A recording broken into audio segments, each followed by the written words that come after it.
നാൾ നീണ്ടു നിൽക്കുന്ന കൊട്ടിയൂർ വൈശാഖ മഹോത്സവത്തിൽ കൊട്ടിയൂർ പെരുമാളിൻ്റെ തിരുവാഭരണങ്ങളും പൂജാപാത്രങ്ങളും ഉൾപ്പെട്ട ഭണ്ഡാരങ്ങളും മുതിരേരിക്കാവിൽ നിന്നുള്ള ആദിപരാശക്തിയുടെ വാളും കൊട്ടിയൂർ അക്കര സന്നിധിയിൽ എത്തിയതോടെ കൊട്ടിയൂരിൽ വീണ്ടും ഒരു ദർശനകാലത്തിന് തുടക്കമായി. കഴിഞ്ഞ വർഷം അവസാനിപ്പിക്കാതെ ബാക്കി നിർത്തിയ ചടങ്ങുകൾ ഈ വർഷം ഭണ്ഡാരം എഴുന്നള്ളിപ്പ് അക്കരെ ക്ഷേത്രത്തിൽ എത്തിയതോടെ പൂർത്തിയാക്കും. അതിൻ്റെ ഭാഗമായായിരുന്നു ആദ്യ ശീവേലി എഴുന്നള്ളത്ത് നടത്തിയത്. നിരവധി ഭക്തജനങ്ങളായിരുന്നു ശീവേലി ദർശിക്കാൻ അക്കരെ സന്നിധിയിൽ കാത്തുനിന്നത്. സഹസ്ര കുംഭാഭിഷേകം, നവകം, തിരുവത്താഴ പൂജ, ശ്രീഭൂതബലി ചടങ്ങുകളും നടന്നു. തുടർന്ന് 36 വെള്ളിക്കുടം കൊണ്ട് ജലാഭിഷേകം പനയൂർ നമ്പൂതിരി നടത്തി.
സ്വപ്നങ്ങൾ പടുത്തുയർത്തുമ്പോൾ കൂടുതൽ മികവുറ്റത് തന്നെ തിരഞ്ഞെടുക്കണം.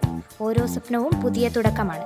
നിങ്ങളുടെ നിർമ്മിതി ഏതുമാകട്ടെ, കൂടുതൽ സുരക്ഷയിലും ഭംഗിയിലും നിലനിർത്താൻ ഉന്നത നിലവാരത്തിലുള്ള Thattaparambil hollow bricks and interlock സന്ദർശിക്കൂ. എംസാൻ, പീസാൻ, പാറപ്പൊടി, മെറ്റൽ, ജനൽ, അതിരുതൂൺ, വേലിത്തൂൺ, ഹോളോ ബ്രിക്സ്, ഇന്റർലോക്ക് തുടങ്ങിയ എല്ലാവിധ കെട്ടിട നിർമ്മാണ സാമഗ്രികളും ഇവിടെ ലഭ്യമാകുന്നു. ഗുണനിലവാരത്തോടെയും ഉത്തരവാദിത്തത്തോടെയും സാധനങ്ങൾ എത്തിച്ചു നൽകുന്നു. Thattaparambil hollow bricks and interlock, Kadumeni,